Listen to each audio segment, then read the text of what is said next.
Alright guys, so I've submitted the song for today, the 1C section, which means we should basically have completed song pre-mixing and pre-mastering. So I thought I would just break down the stuff that I did here for you, so also it's preserved somewhere. So let's start with the beginning, shall we?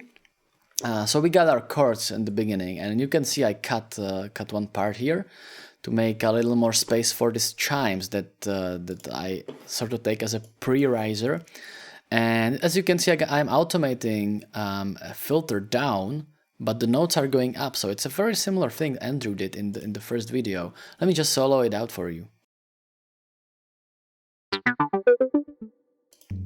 So that's the effect you get.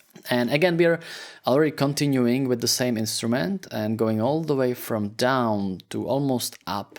So that's the true riser for this first drop.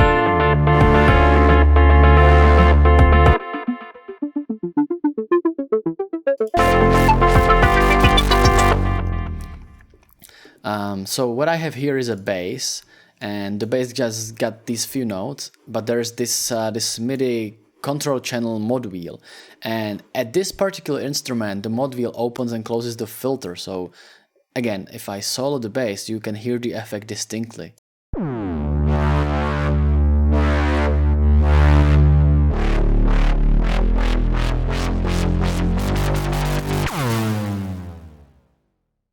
So I'm basically using this effect as the riser and then as the drop, because again you can see it going down. So with the first bass like this,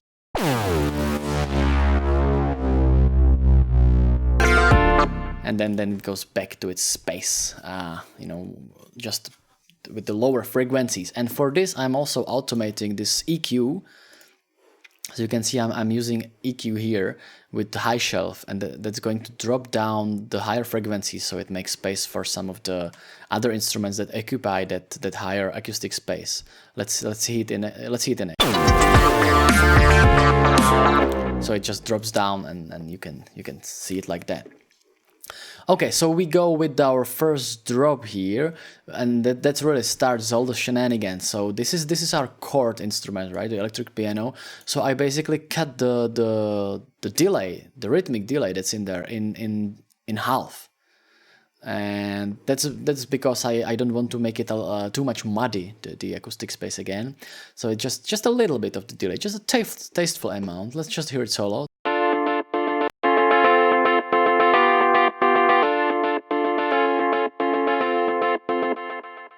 You might have noticed it also ducks down with the volume, and the reason for that is because I am sidechaining this from the lead and from the chimes. So that means every time those two instruments play, the chords are gonna duck.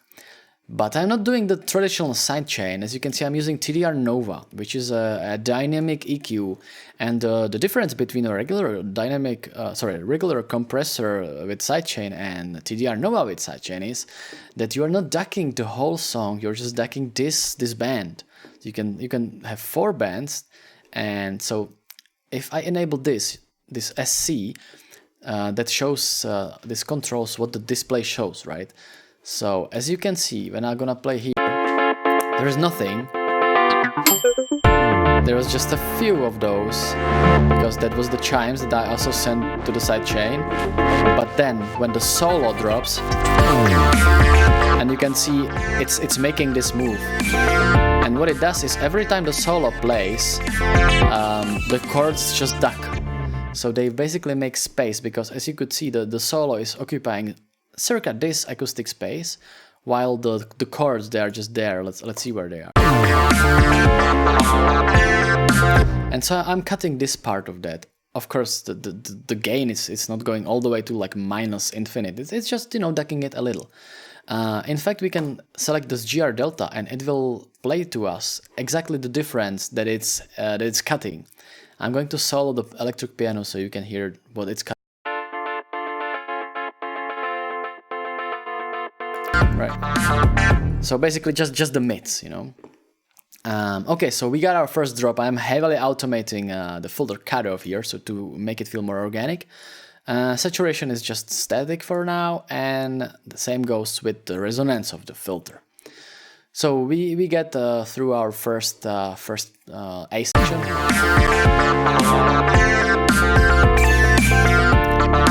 Sort of establish the solo in a tasteful and not too overly aggressive way, which we saved for the second repetition of this.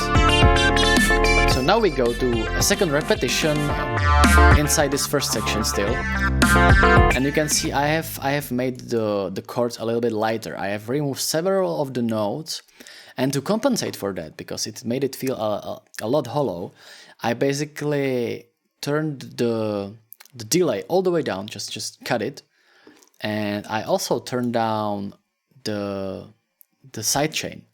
So you can see this is the ratio. 1.0 actually means no sidechaining at all. So I've basically disabled the sidechaining of the chords because I want them to be more prominent and not affected by the solo. And so you can hear it. Let me solo it. So super clean, just coming out of the mix. And again, we are here sort of calming down the filter sweeps, so we get to the bridge, which is the calmest part of the song. Let's hear the transition then. And I'm starting with the chimes rising.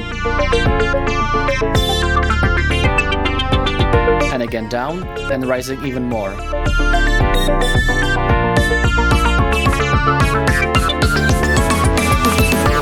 So a couple of things happen here. First of all, we are making the drums faster, and we are also preparing the bass. So again, we are using MIDI automation. And thing is, you know, at regular automation, you can do whatever curves you want. You can make them logarithmic or curved, whatever.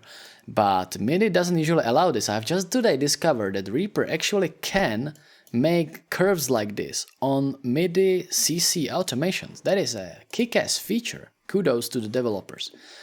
So again, I'm using that to rise the filter on the bass, so there's more noise and more of the higher frequencies.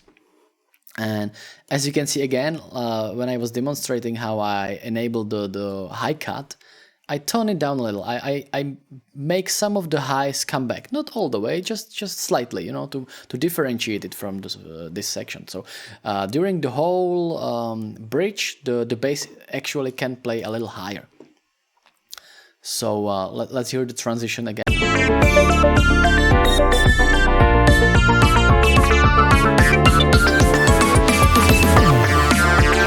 And finally, this mighty drop. And the mighty drop is achieved by automating heavily the same thing that I just showed before. Let me play it one more time and solo.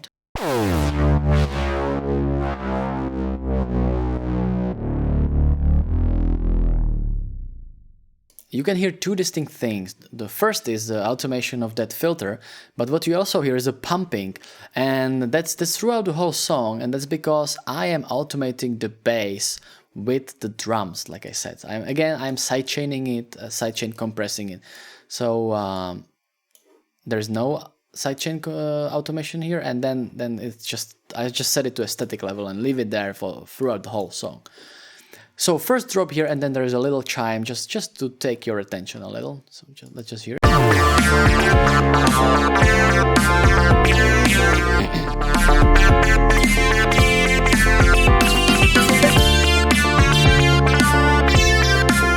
And as you can see, we're going down with the filter and preparing for the finishing section.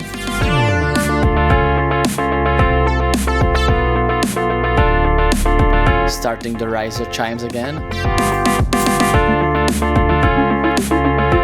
We're gonna open up the bass and just drop like a massive beat there.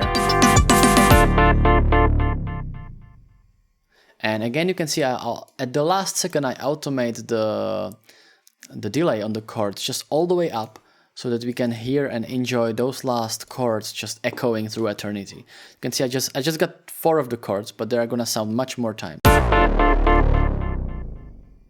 in a decreasing fashion, which is very natural for a decaying sound. So I guess that was it. This is really all I can do right now, all I have skills for. And you know, as somebody already pointed out, the drums may be too static. It's clear that there's no automation on them, and even the MIDI is sort of like, you know, static velocities. So I might do something about that. I think the only part where the drums are sort of dynamic is here, when it's coming. Oh yeah, some of the parts are there, but also the final riser. That's, oh, hold on. I think I've opened a different section. Yeah, this is the section I wanted. So you can see the snare is sort of rising here. Let me just play it for you.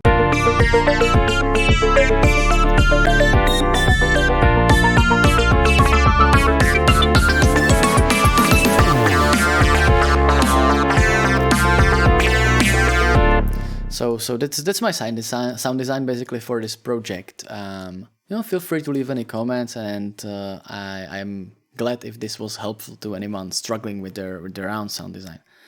So see you soon. See you at the next challenge, which is going to be the mixing and the mastering.